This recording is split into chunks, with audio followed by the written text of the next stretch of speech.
Today, Bitcoin hits $22,000 despite hotter than expected inflation data. The Senate Banking Committee tries to understand what led to 2022's crypto crash, and Matt Hougan of Bitwise shares why he's optimistic crypto prices will rally in 2023.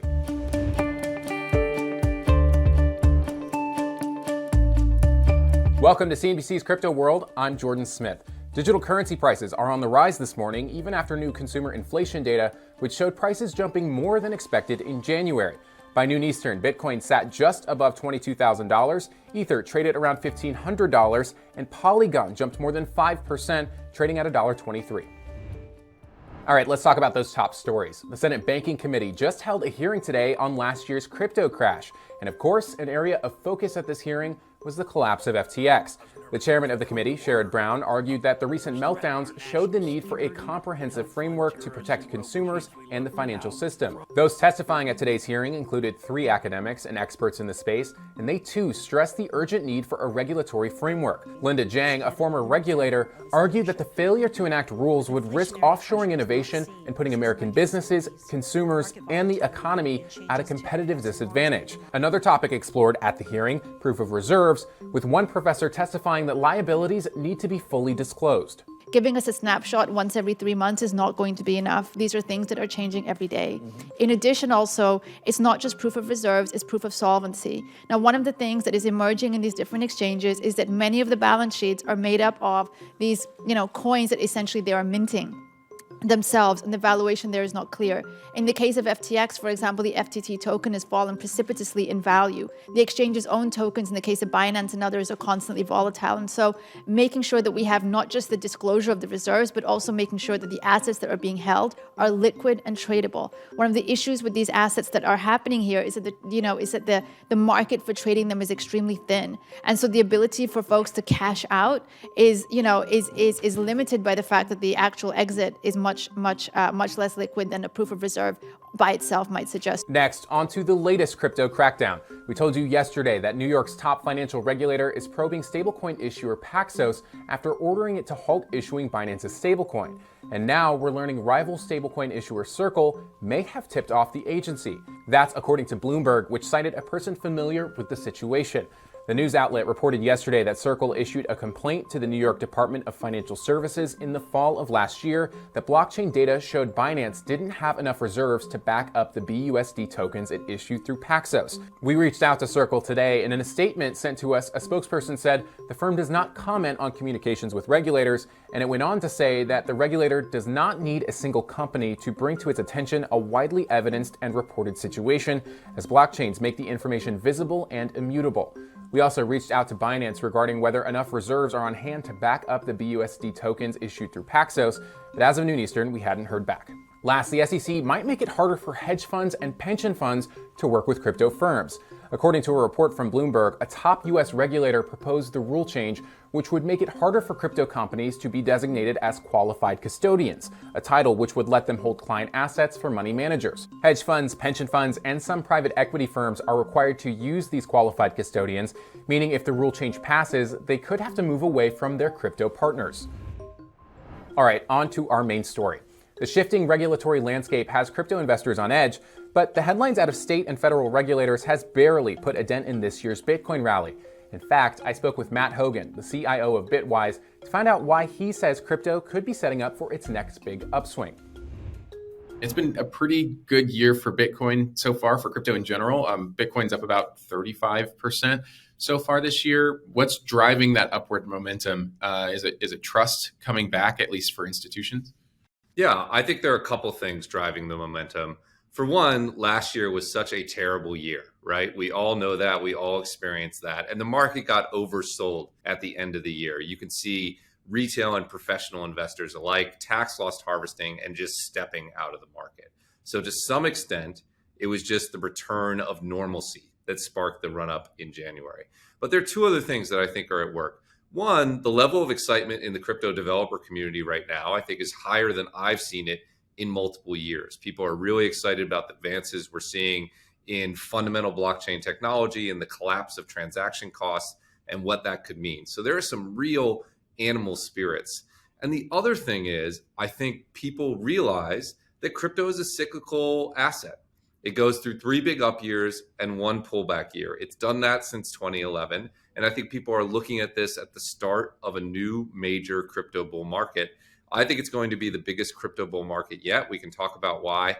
But I think that's what's happening. Some of it is a natural rebound, but some of it is some organic animal spirits that are pointing toward what I think will be a volatile but multi-year bull market in crypto. I definitely want to hear about your optimism for crypto markets. I do want to talk about that regulatory pressure that we've been seeing. The U.S. is looking like it's about to start this new crackdown on crypto, stable coins, hedge funds.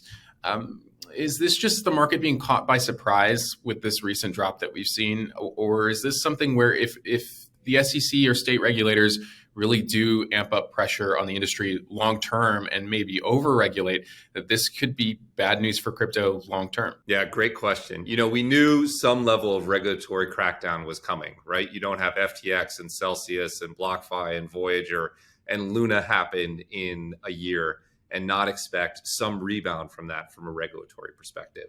I think the market pullback is reflecting that it's a little bit more coordinated and a little bit more multi-front than we expected. The most worrisome thing that I've seen actually hasn't been out of the SEC. It's been that letter from the Federal Reserve, the OCC, and the FDIC that sort of talked about almost effectively shadow banning crypto from the traditional financial services market. I don't think the market fully anticipated that multi-front assault.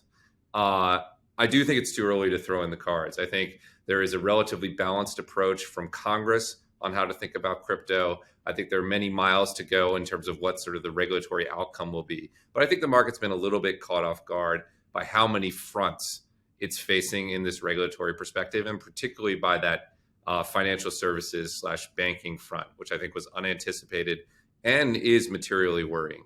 Yeah, in terms of regulation, I think a lot of people expect that we won't see much this year in terms of new legislation, but do you have any sort of outlook on how quickly we could see more pressure from the SEC or OCC in terms of enforcement action and how detrimental that would be? Yeah, I think you're going to see stacks of enforcement actions. I think that is what you're going to see. And let's be honest, as an industry, we need to do better. Were disclosures great around yield products? Absolutely not. We're having exchanges like FTX that commingle trading and exchange great for the market? Absolutely not. So I think you're going to see increased cadence of enforcement actions. The question as an investor is, does it step over the line to the point where it straddles the industry or pushes it offshore from the US? I haven't seen that yet, but there are things to watch and things to worry about. So I also want to talk about the other story that I think people have been mentioning for a while now, which is the macro environment and how it's playing into crypto. We got the consumer price index this morning, which was a little hotter than expected, but I think crypto prices quickly moved past that, and they're higher this morning. What do you make of that move higher, despite what would have been bad news maybe 2-3 months ago? Are investors moving past inflation fears, economic fears? Yeah, that's absolutely what's going on. Look, macro is the primary driver, not just of crypto, but of all assets from the start of COVID until the end of last year. It was all that mattered. And that was because we were in this extreme macro regime, first of 0 interest rates, and then of 75 basis point rate hikes time and time again, which we had never seen in the history of the Federal Reserve. So the size of that macro force was just so massive. Now, whether inflation is coming in a little bit hotter or a little bit colder than expected, we're dealing with sort of fiddling at the edges. We're talking about 25 basis point rate hikes. We're talking about whether rates stabilize in the 5s or the 6s. What that means is that we're going to see crypto trade out of step with other assets. We're going to see a return of low correlations in the space because the size of that macro force is just smaller. What's going to matter in crypto this year is not what happens on a macro perspective. It's what happens on a crypto specific perspective. How much technological progress, how much app progress, how much regulatory pressure, those are going to be the drivers. I think what that translates into is lower correlations to stocks and a volatile, but in the end, ascended bull market. What do you think is going to drive prices higher that makes you so optimistic for the year ahead? Yeah, if you look at the past great bull market cycles in crypto, whether that's 2011 to 2013 or 2015 to 2017 or 2020 to 2022, they've all been catalyzed by major advances in crypto technology. the advent of Bitcoin, the development of Ethereum, the creation of DeFi, NFTs, and stablecoins. These excite markets and drive them higher. I think what's happening now is people are seeing the rise of layer 2 solutions and the collapse in transaction prices and the increase in scalability of crypto blockchains, and thinking about all what that means for applications.